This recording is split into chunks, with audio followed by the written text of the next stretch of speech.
Paganini regresa a la pantalla grande encarnado por el célebre violinista David Garrett. Y esta noche, para hablar del violinista del diablo y de la memoria del virtuoso italiano del siglo XIX, saludamos a Juan Arturo Brennan. Bienvenido, Juan Arturo. Mansi, buenas noches, Laura. Buenas noches a ustedes también. Justamente esta cámara que tengo enfrente, en algún momento que yo me distraiga, podrá acercarse para darse cuenta que mi corbata es total y absolutamente temática el día de hoy. El violinista del diablo es una película austroalemana que está en cartelera, dirigida por Bernard Rose, y que es una versión cinematográfica de la vida o de un episodio de la vida de Paganini. Me encanta esa pausa que hiciste antes de cinematográfica. Fue con toda la buena leche del mundo. Sí. ¿Qué podemos decir del asunto? Por razones evidentes a mí me han interesado siempre las películas que son biográficas de músicos que me interesan a mí o que aunque no hayan sido mi especialidad o mi gusto particular, pues, han sido importantes, tanto músicos clásicos como músicos populares de distinta corriente, ¿sí? Hay que ver estas películas, por lo menos los melómanos las tenemos que ver. Esta no es que se tome muchas libertades. Una vez que la vi, fui a refrescar un poco la memoria y el conocimiento sobre la biografía de Paganini y digamos que los datos duros están ahí. El asunto, y eso es muy interesante, es que si bien los personajes, salvo uno muy importante, que es el meollo del asunto diabólico, que no es estrictamente histórico, los demás sí lo son. Entonces, Bernard Rose, que no solamente la dirige, sino que también la escribió, se toma varias libertades. Una de las cuales, y aquí es donde podemos entrar en la sabrosa polémica, es exactamente la misma libertad que se tomó con la anterior película que hizo, Biografía de un compositor. ¿Recuerdan esta película reciente que se llamó La Amada Inmortal? Sobre Beethoven, donde Beethoven era interpretado por Gary Oldman. Claro. Mismo asunto, mismo director y mismo enfoque. Y en el enfoque es donde yo creo que está el problema de esta película, que puedes tener para personas que no conocen la historia de Paganini a fondo, que no saben muy bien por dónde se movía en terrenos musicales y en terrenos personales, puede tener un interés, ciertamente, la reconstrucción de época, hay un poco de música y lo remarco. Yo hubiera preferido en una película así que hubiera más música de Paganini. Y cuando el protagonista es un violinista. Además, y ahí es donde está uno de los meollos del asunto. A ver. Cualquiera, empezando por Bernard Rose, que es el responsable, pudo haber visto la iconografía, que no es muy numerosa, pero hay una iconografía de Paganini. Sí, hay y hay dibujos, hay grabados. Y hay siluetas, y hay descripciones de quienes lo conocieron. ¿Sí? Y no parece... David Garrett tiene un problema que ya quisiera yo tener. Sí, es demasiado bonito. Demasiado bonito. Gracias, Laura. Qué bueno que lo dijiste tú a la par. Caray. Entonces, de entrada, quizás este no sea un problema tan importante para la gente que no sabe quién era Paganini, pero Paganini era muy enfermizo. Y esta apariencia diabólica, que también es parte del meollo del tratamiento fílmico, no está. O sea, sí está flaco, está alto, está más o menos narigón, pero es demasiado bonito, como bien dices tú, como bien digo yo, y eso le quita un poco, para quienes medio tenemos una imagen un poco más histórica, más precisa de Paganini, le quita un poco. Mansi, tienes razón, el tipo es un violinista muy bueno. Ahora, ¿qué clase de violinista es? Es el violinista crossover de nuestro tiempo. ¿Sí? Que de pronto... Pero con récords Guinness también de mayor velocidad de interpretación de tal y tal y tal, ¿no? Ajá, y yo ahí es donde me pregunto, así como a veces preguntamos si el tamaño importa, yo me pregunto si la velocidad importa, ¿no? Porque tantas notas por segundo, es que bueno que tenga el récord, ¿no? Por cierto, David Garrett, con ese nombre, es alemán. Sí, claro, es alemán. Y en realidad no se apellida así, se apellida Bongartz. Esto también está para la trivia, para que apunten por ahí. Entonces, es modelo también. Además es modelo. Le va bien como modelo. Vamos, nadie se imagina a un modelo encarnando a Paganini, que era más o menos feo y contrahecho. Estaba yo diciendo, era muy enfermizo. Se pasó enfermo largas temporadas de su vida y de hecho las primeras enfermedades que le dieron ya cuando joven adulto, lo marcaron, literalmente lo marcaron. Rostro enjuto, apariencia cadavérica, huesudo. Por eso era el violinista del diablo. Y de ahí el asunto diabólico. Ahora, aquí Bernard Rose se toma esto del asunto diabólico tan en serio que hasta el título de la película es ese, y de hecho el título sí está respetado del original en alemán, que es tan sencillo como esto. Tocaba tan absolutamente espectacular que empezaron a rumorar, ningún ser humano puede tocar así, ergo, y como es feo y es un tipo medio extraño, pues no puede ser un dios, pues es un diablo. Entonces la primera alusión es, este tipo tiene un trato con el diablo, seguramente le vendió el alma al diablo a cambio de lo cual él toca como toca y cuando se muera se lo van a llevar de la manita al infierno. Como Robert Johnson en el exactamente, blues, ¿no? o como a Don Giovanni, Claro, que sí. finalmente van por él y se lo llevan. Sí. Y en cuanto empezó a crecer esta leyenda urbana, ¿sí?, se dio el siguiente paso. No es que hayan hecho un trato con el diablo, es que es como el pariente, él viene con todo y el diablo. Y el tercer paso es Paganini es el diablo. sí. ¿Sí? Entonces, Bernard Rose tomó un poco de esto para insertar un personaje de una especie de manager, promotor extraño que surge y se le acerca a Paganini y dice, fírmale aquí y yo te garantizo que el éxito y el ya, dinero de claro. por vida, pero y muy ambiguamente le dice, pero al final me tendrás que pagar. Y se deja un poco ambiguo para que el público entienda Diga, que este "Ay, promotor Mefistófeles". es Mefistófeles, y además tiene piochita y es oscuro. Jamás lo hubiera imaginado. Entonces, eso es por una parte. Y lo otro que también es de interés, aquí sí más fílmico que estrictamente musical, ya que nos referimos a la película anterior que hizo Bernard Rose sobre Beethoven, es que aquí se clava, para usar el lenguaje coloquial, exactamente en lo mismo. Sí, leí un trozo biográfico amplio después de ver la película, y sí se menciona a una cantante inglesa, una tal Charlotte Watson, que sí existió en su vida, con la cual tuvo una cierta relación, pero en ninguna parte dice que fue un enamoramiento fatuo, etcétera, etcétera. Y Bernard Rose se va por ahí y dirige la película básicamente a una relación además bastante incompleta, bastante ni fu ni fa con esta joven aspirante a cantante.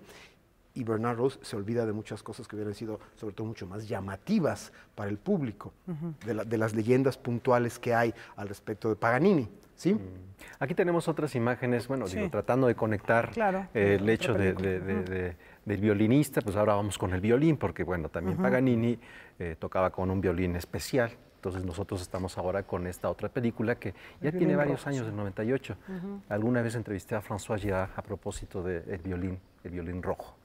Bueno, antes de pasar a esto, que también es muy interesante, en efecto, no solamente tocaba con un violín Stradivarius, el buen Guarneri Paganini, tenía, y Amati, tenía, tenía digo, 22. Cuando murió, en la herencia que le dejó a su hijo Aquiles, a quien, por cierto, trató como ya muchísimos padres en la historia del mundo quisieran saber y poder tratar a sus hijos, probablemente sí estaba loco, era bastante avaro, era antisocial, se peleaba con los empresarios, insultaba al público, de pronto se volvió un recluso, de pronto a las mujeres no las trataba del todo bien, pero cuando tuvo a su hijo Aquiles, de su affair con la señora Antonia Bianchi, se separó de ella y la siguió manteniendo. De hecho, fue muy generoso con ella. Y además a Aquiles, a su hijo, lo trató de una manera impecable hasta la muerte del propio Paganini, al grado que le heredó todo, incluyendo 22 instrumentos, de los cuales eran más o menos parejos entre Stradivarius, Guarnerius y Amati, los otros dos que mencionaste también, Laura, y debe haber sido una colección que son los mejores violines una colección que han existido, fantástica ¿no? de violines, ¿no? Entonces, y esto, la relación de Paganini con Aquiles, hay solamente un par de secuencias en la película de Bernard Rose, en donde al menos sí presenta a Paganini como un padre amoroso y cuidadoso. ¿Sí? De hecho, ya que la mencionaste, ya que la tenemos aquí, yo digo que es mucho mejor película y mucho más interesante El violín rojo. Que no es una película propiamente biográfica. No es la biografía de nadie. Bueno, es decir, perdón, permíteme corregirte. Es la biografía de un violín, de un personaje violín, ¿no? Y el meollo del asunto que François Girard maneja ahí en una película que además tiene una construcción espacio-temporal muy interesante, a saltos, a brincos, como rompecabezas de ida y vuelta, es este hecho que espero que la gente no se enoje, que les contemos de qué se trata el asunto, porque finalmente se ve al principio de la película. Se ha especulado muchísimo a lo largo de la historia que el maravilloso sonido que tienen los grandes instrumentos de cuerda se debe a una serie de factores que la mayor parte de ellos ya han sido analizados científicamente y están en vías de poder ser reproducidos en su totalidad, pero dicen que el secreto está en el barniz, que no han podido reproducir el barniz. Y François Girard nos presenta un dato realmente muy interesante. Sí, hemoglobina. Hemoglobina. Sí, no hay vampirismo, pero hay hemoglobina. En un momento espeluznante, el constructor original de ese violín que va transitando por la historia, en un momento espeluznante para él, pues decide mezclar el barniz con la sangre de la mujer amada. Y por eso el violín toma esa tonalidad y por supuesto la fantasía es que por eso suena como suena un grito del alma, un llanto profundo. Bueno, que existe la teoría realmente que estos violines fueron creados durante la llamada pequeña edad de hielo, ¿no?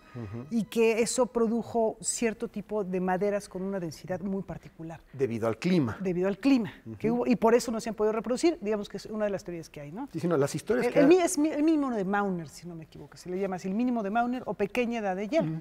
Entonces, bueno, un pues periodo muy cortito, muy frío. frío. En el cual hubo mucho frío, las maderas se contrajeron de tal manera que, bueno, pues produjeron este tipo de instrumentos sonidos. Pues ni modo, árboles al refrigerador.